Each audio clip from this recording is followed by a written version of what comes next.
SMA kan kita pelayanan di kampung biasa kalau pas singgah lihat. Satu ketika saya lihat ini bagus sekali kan, gendongan untuk anak, pokoknya mantap lah.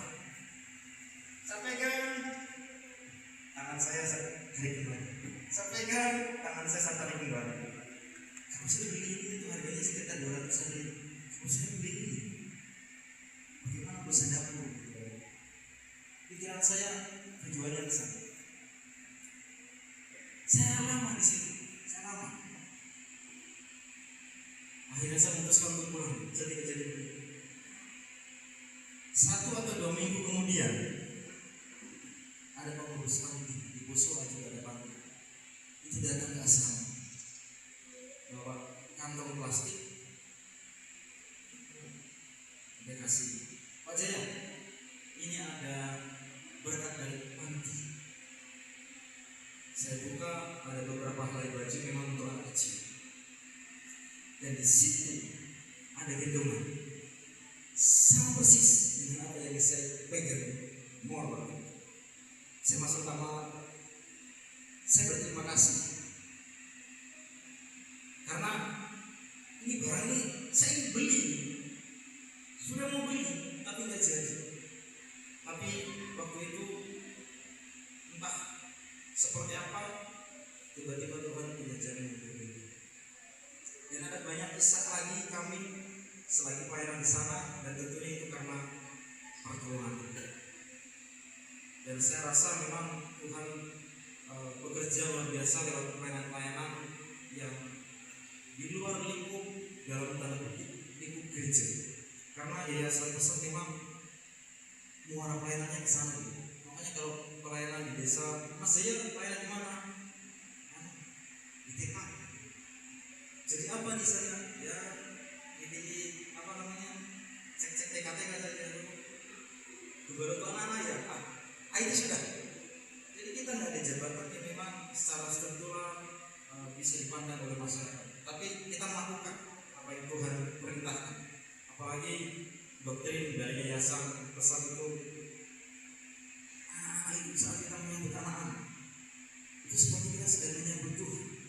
Jadi kita tertanam di dalam pemikiran kamu, tertanam di dalam otak kamu bahwa saat kita melayani anak-anak kita sedang menyambut Tuhan. Itu kental dan itu muara pelayanan yang kami lakukan. Itu menjadi api untuk kami terus melakukan hal-hal yang diprogramkan oleh yayasan itu. Nah, itu sedikit cerita. Makanya kalau dalam khotbah pasti nantinya saya tidak akan menceritakan tentang dulu pelayanan pesan. Oke, kita akan belajar firman Tuhan. Saya yang terambil di dalam Yesaya pasal 43. Kita akan membaca ayat yang ke-15 sampai 19. Yesaya 43 ayat 15 sampai ayat yang ke-19. Saya akan bacakan.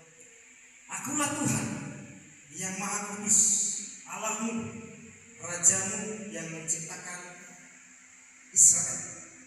Beginilah firman Tuhan. Aku telah membuat jalan melalui laut dan melalui air yang hebat, yang telah menyuruh kereta dan kuda keluar untuk berperang, juga tentara dan orang-orang gagah. Mereka terbaring dan tidak bangkit, sudah mati, sudah padam sebagai sumur. Firman-Nya, janganlah ingat-ingat hal-hal yang dahulu, dan janganlah perhatikan hal-hal yang dari zaman purba. Lihat, aku hendak membuat sesuatu yang baru, yang sekarang sudah tumbuh.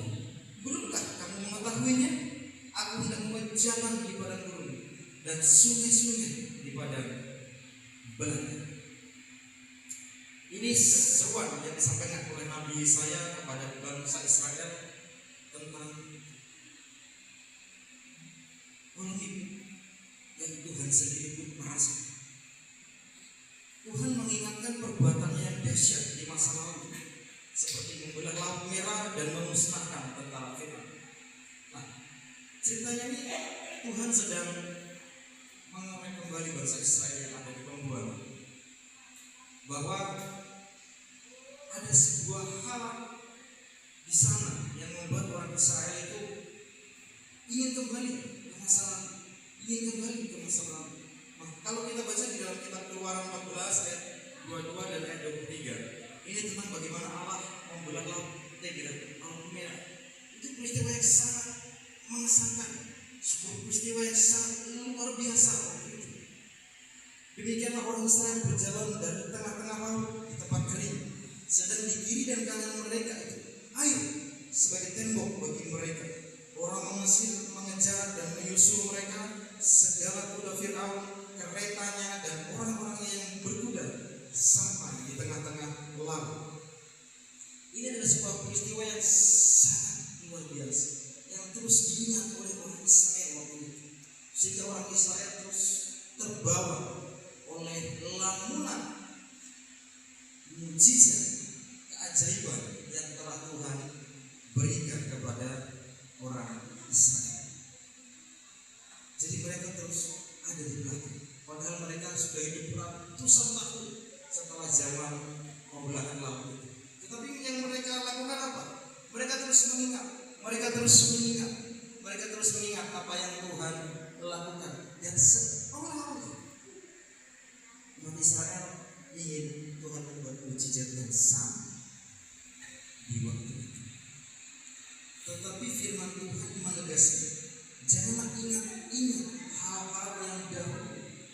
Lihat, aku hendak membuat sesuatu yang baru yang sekarang sudah tumbuh. Belumkah kamu mengetahuinya? Kita akan belajar beberapa hal dari kisah ini untuk menjadi refleksi dalam kehidupan kita.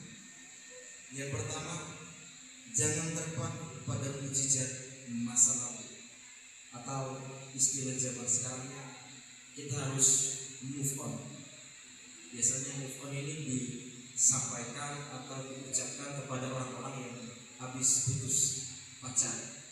Mereka terbawa lamunan dan akhirnya itu baik sekali, move on.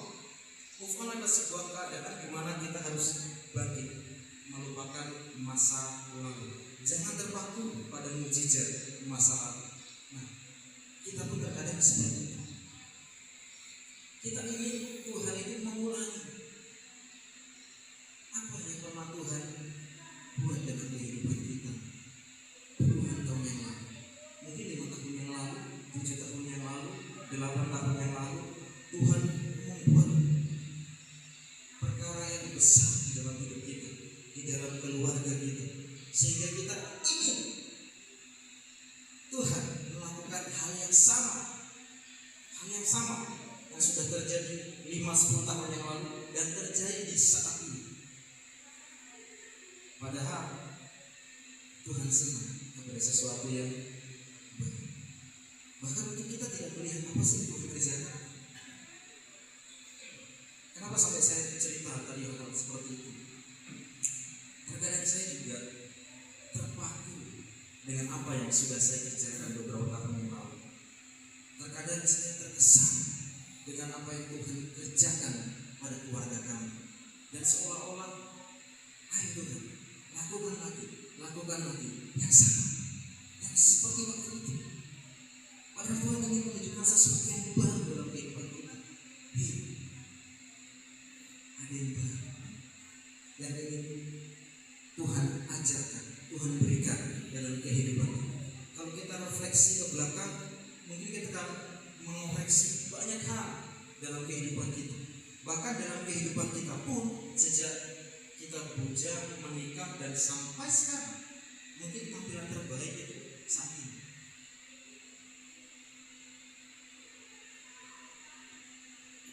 Dulu kita seperti ini, tapi sekarang kita menjadi seperti ini. Sekarang adalah hal yang paling baik. Tetapi terkadang kita terpaku dengan semua kebaikan Tuhan, seolah-olah Tuhan memotong dulu. Itu saja yang Tuhan lakukan dalam kehidupan kita. Sementara Tuhan ingin sesuatu yang baru.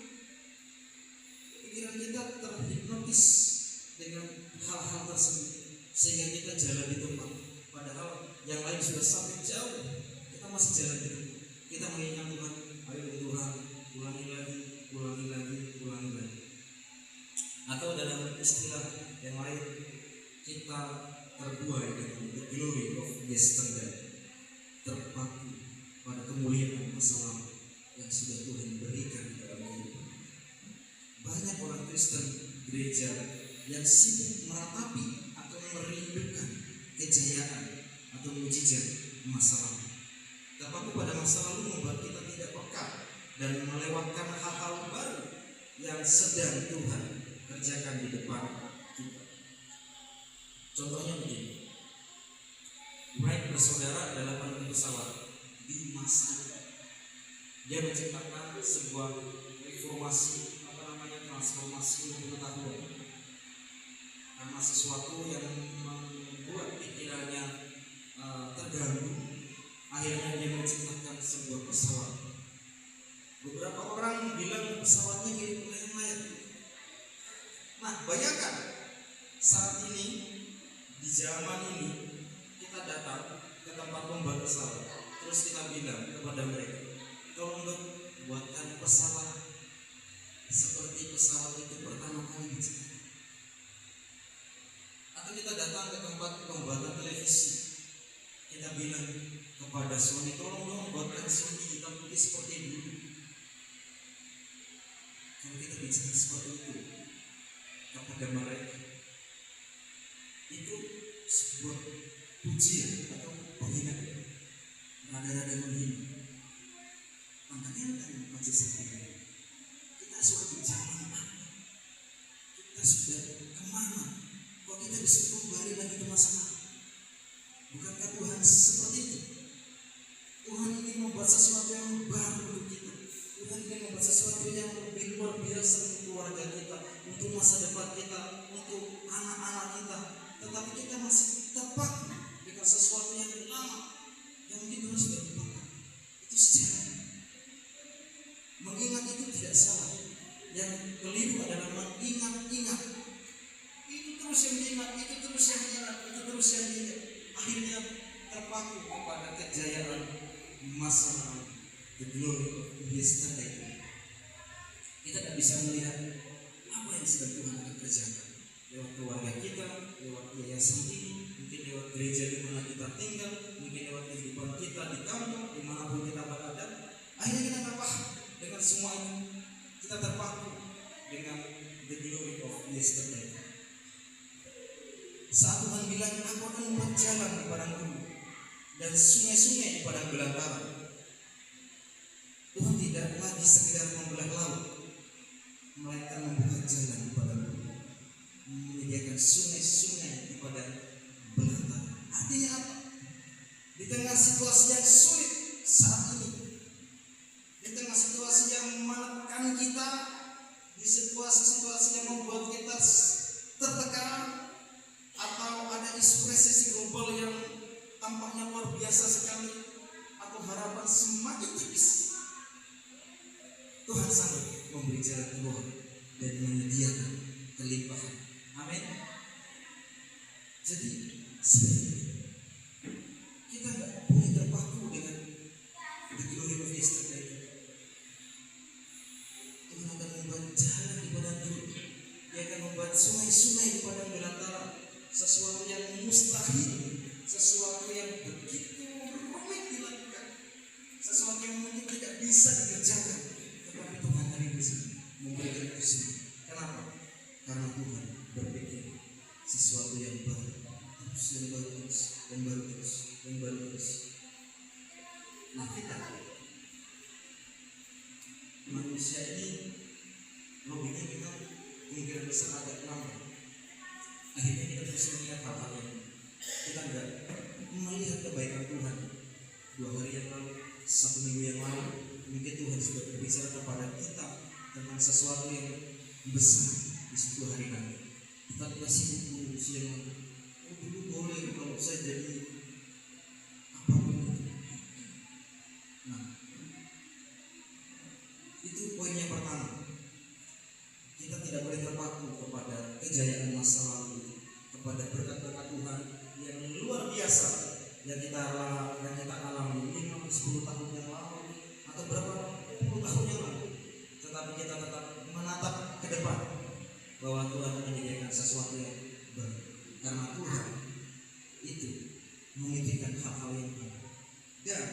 Kalau kita terus berkaca pada dunia ini, hanya orang-orang yang berpikir majulah yang akan menguasai beberapa posisi-posisi penting. Mereka yang menentukan perekonomian dunia itu orang-orang yang berpikir maju, orang-orang yang berpikir keras. Untuk apa kita ada untuk beberapa hari ke depan? Jadi kita harus keluar dari jebakan itu tadi. Kita harus maju. Kita harus memikirkan sesuatu yang baru. Kenapa? Karena Tuhan juga punya suka dengan sesuatu yang baru. Seperti Papi Daniel selalu bilang, ada sesuatu yang baru setiap pagi dan setiap pagi, setiap hari. Seperti itulah kira-kira. Kita belajar yang kedua, mengenali Kairos atau waktu Tuhan. Kairos ini berbeda dengan Kronos. Beberapa waktu lalu sudah disampaikan oleh beberapa pengkhotbah tentang Kairos dan Kronos. Kronos itu waktu kronologi, durasi atau kuantitas waktu sehari-hari yang biasa kita lewati bersama. Sedangkan Kairos itu waktu khusus, kualitas waktu atau momentum perkenanan Tuhan, di mana kesempatan dan campur tangan Tuhan itu dinyatakan. Jadi Bapak Ibu, penting sekali dalam kehidupan kita bisa menilai Kairos Tuhan. Saya akan bacakan dalam kitab Lukas pasal 12 ayat 54 sampai 57. Yesus berkata pula kepada orang banyak, apabila kamu melihat awan naik di sebelah barat, segera kamu berkata akan datang hujan, dan hal itu pun memang terjadi. Dan apabila kamu melihat angin selatan bertiup, kamu berkata hari akan panas terik, dan hal itu memang terjadi. Hai orang-orang munafik, rupa bumi dan langit kamu tahu menilainya. Mengapakah kamu tidak dapat menilai zaman ini? Dan mengapakah engkau tidak memutuskan sendiri apa yang benar? Yesus menegur orang-orang yang bisa menebak cuaca dari tanda-tanda alam, tetapi tidak tahu cara menilai Kairos Tuhan itu sih. Jadi kalau seandainya Tuhan menggambarkan, menentukan Kairos itu seperti menilai jam, berarti membaca atau membaca Kairos Tuhan itu mudah apa sulit? Jika Tuhan mengatakan hal seperti itu, berarti menentukan Kairos Tuhan itu seperti awan ini tebal, sering lagi akan hujan. Panas ini sudah berminggu-minggu, berbulan-bulan, ini kemarau panjang, dan didukung oleh beberapa informasi dari BMKG gitu. Nah, itu menandakan bahwa menilai Kairos Tuhan itu seperti kita menduga akan ada hujan, akan ada apa tadi, dan sejenisnya dan seterusnya. Nah, apa yang membuat kita tidak bisa mengerti Kairos Tuhan? Salah satu yang mempengaruhi adalah the glory of yesterday. Kita terpaku dengan masalah. Terus bilang, ini benar gak sih Tuhan? Ini benar gak sih Tuhan? Maju gak maju gak maju? Padahal Kairos Tuhan bilang seperti menilai cuaca. Jadi Kairos Tuhan itu tidak harus Tuhan yang mengerjakan untuk kita, tetapi Tuhan sudah menyediakan untuk kita, dan kita melangkah ke sana untuk mengambil kesempatan tersebut. Tapi karena kita sering ini bukan, dan pemikiran kita terus terusik oleh hal-hal yang membuat kita meragukan Tuhan, akhirnya ya sudah, Kairos itu menjadi tidak kita kerjakan. Karena Kairos itu sedikit sekali. Sebuah contoh, ada seorang pemburu, Ada seorang pemburu, dia sedang memburu beruang. 2 hari dia menginap karena dia tahu di situ memang tempat ada beruang. Nah, 2 hari itu adalah waktu kronos, waktu dia menunggu beruang itu muncul. Dan saat beruang itu muncul, dia tidak bilang tembak tidak, tembak tidak. Dia tidak minta pertimbangan dari seorang lain. Dia tidak berdoa dulu, oh Tuhan ini tembak tidak, tembak tidak. Tidak. Di persekian detik itu dia harus mengambil keputusan. Ini tembak atau tidak? Ini tembak atau tidak? Nah, Kairos itu seperti datangnya beruang. Dia hanya persekian detik. Mungkin dalam kehidupan kita itu sesuatu yang singkat, tetapi kita bisa membaca. Nah, Kairos itu 2 hari tadi rentang 24 jam kali 2 tadi. Seperti apa dia harus menunggu. Itu kronos. Kairos itu persekian detik. Nah, kita harus peka dengan hal tersebut. Salah satu contoh di dalam Yohanes pasal yang ke-5, saya akan bacakan ayat yang ke-4. Yohanes pasal yang ke-5 ayat yang ke-4. Sewaktu-waktu turun malaikat Tuhan ke kolam itu dan mengguncangkan air itu, barang siapa yang terdahulu masuk ke dalamnya, sesudah goncangan itu menjadi sembuh apapun juga penyakitnya. Ini bisa di kolam Bethesda. Saat Tuhan Yesus datang, di sana berjejer orang-orang sakit banyak sekali, dan setiap kali ada goncangan itu tidak tentu kapan waktunya, makanya mereka harus standby di situ. Mereka goncangan itu tidak bisa ditentukan jam 1 siang kah, jam 5 subuh kah, tidak. Sewaktu-waktu goncangan air itu ada, dia harus masuk. Nah, menunggu itu kronos. Kairos itu yang goncangan. Saat goncangan itu ada, orang yang sakit tidak berdoa lagi, tidak bertanya lagi, tidak diskusi lagi, tetapi dia langsung masuk.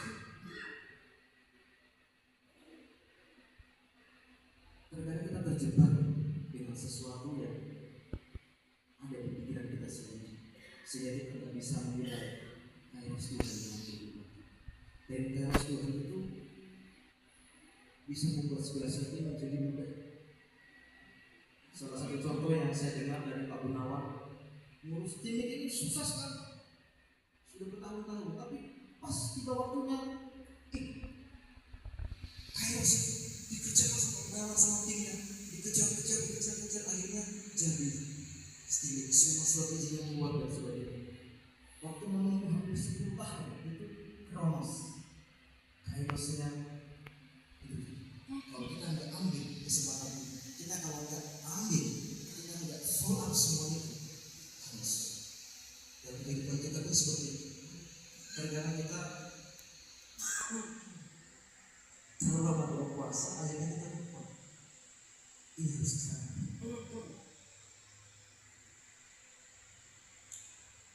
Saya di pesat sini nggak terlalu banyak orang yang saya dengar. Saya biasa cerita sama teman-teman. Saya nggak punya banyak teman. Paling teman ngobrol saya itu Pak Beni. Karena Pak Beni ini salah satu orang yang mau menerima pikiran-pikiran saya, ide-ide saya. Salah satunya dia. Dan saya tidak, ya orangnya seperti inilah, gitu kan. Tidak terlalu bagaimana. Kenapa sampai saya bisa ngumpul, karena dulu waktu saya di Timika ada Bapak Galuh juga. Saya kalau liburan pasti sama Mas Petro, makanya dia cerita, oh anak saya juga bilang diri. Akhirnya pas ketemu di sini, jadi kita ngobrol. Nah, mungkin ada riwayat kesananya, makanya ngobrolnya aku. Jadi sama beberapa teman-teman yang lain, biasanya ngobrolnya cuma ngobrol-ngobrol saja, nggak begitu dekat. Tapi ya seperti itulah. Nah, itu sedikit seringan saja. Terus yang pertama tadi kita harus move on. Yang kedua belajar mengenali Kairos dan Kronos. Yang ketiga bertindak saat momentum itu diberikan. Jangan pasif. Jangan terlalu lama menunggu. Saat Tuhan memberikan momentum atau Kairos, Jangan sibuk bertanya berulang-ulang tanpa bertindak. Kita harus memutuskan apa yang benar dan segera melangkah maju. Keistimewaan dalam Kairos, hal-hal yang sulit yang biasa membutuhkan proses lama bisa selesai dengan sangat cepat ketika campur tangan Tuhan itu hadir. Seperti yang saya sampaikan tadi. Jadi saya kembali mengingatkan kepada Bapak Ibu dan kita semua termasuk saya, jangan terpaku kepada kejayaan masa lalu. The glory of yesterday. Mungkin Tuhan sudah mengerjakan hal yang besar dalam keluarga kita, dalam hidup kita secara pribadi. Tetapi mari kita membaca bahwa Tuhan sedang membuat sesuatu yang baru. Dia tidak hanya sekedar membelah laut, tidak, untuk kita, tetapi dia sedang membuat jalan di padang gurun dan sungai-sungai di padang belantara. Sesuatu yang sulit dalam hidup kita, dia akan memberikan hal-hal baik itu dalam hidup kita. Apapun itu, dalam konteks apapun itu, memang kita semua berprofesi sebagai pengajar, ada yang formal, ada yang non formal. Dan percayalah, Tuhan akan memberikan sesuatu yang baru. Yang tadinya sulit sekali, ini kenapa otak saya menerima informasi dari A dan seterusnya. Tiba-tiba Tuhan akan gitu ya. Jadi mari kita belajar, tidak terpaku kepada sesuatu yang sudah lama Tuhan kerjakan dalam kehidupan kita. Mungkin lewat kiasan besar, lewat Papi Daniel yang sudah membawa dan mengumpulkan kita untuk mengerjakan visinya ini. Mari kita siapa tahu lewat kita akan lahir pemikir-pemikir yang keluar dari cakram, yang warnanya mungkin tidak lagi konteks, tapi Tuhan kasih visi saya ini, Tuhan kasih visi saya. Makanya di asrama 3 itu saya sedang menumpangkan pemikiran saya, program-program yang akan saya buat suatu saat nanti. Ini bisa tidak dimasukkan dalam konteks kehidupan anak-anak di asrama. Apa keunggulannya? Apa yang harus dievaluasi? Apa pengajarannya? Jadi seperti itu. Jadi yang saya tuangkan di pelayanan asrama itu, saya sedang menumpangkan apa yang Tuhan taruh dalam hati saya beberapa tahun yang lalu. Ini bisa tidak sih dikerjakan di asrama? Kalau tidak, berarti kita evaluasi apa yang salah, apa yang kurang, apa yang perlu diperbaiki, dan seterusnya dan seterusnya. Seperti itu. Sebelum mengakhiri khotbah saya ingin cerita sedikit. Saya di asrama Gilgal sudah sekitar 3 tahun. Jadi ada begitu banyak hal yang kami alami. Satu hal yang mungkin sulit untuk saya lupakan. Dulu ada nama anak asrama itu Teguh Giri. Pak Budi bilang adiknya Mas Jaya ini sama namanya. Teguh Giri ini punya keistimewaan yang luar biasa. Dia orangnya sulit dikasih tahu dan macam-macam. Waktu itu istri saya sudah hamil 9 bulan. 1 minggu dari kejadian itu istri saya itu lahiran. Nah, sebelum lahiran 1 minggu itu pernah terjadi masalah biasa. Biasanya kan pagi-pagi, tidak biasanya waktu itu sebelum doa itu pengalaman yang dahsyat ya. Jadi memang setiap kita pasti belajar ya, kalau bukan karena ditempatkan Tuhan ya pasti gak keluar, karena memang bukan gagah-gagahan di semua tempat begitu, bukan cuma di asrama. Kalau memang bukan dari Tuhan, kita pun akan berjuang sedemikian rupa tidak damai. Tapi kalau dari Tuhan, meski jungkir balik, entah kenapa bisa bertahan. Ada damai.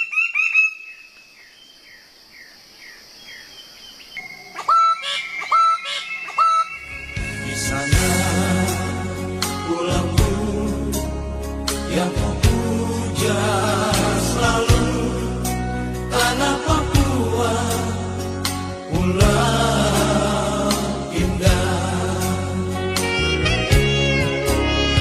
tetangga lautmu yang membisu selalu, cendrawasih burung emas, gunung-gunung, lembah-lembah yang penuh misteri, kau puja selalu, keindahan alammu yang mempesona, sungaimu yang deras mengalirkan emas. So ya Tuhan, terima kasih.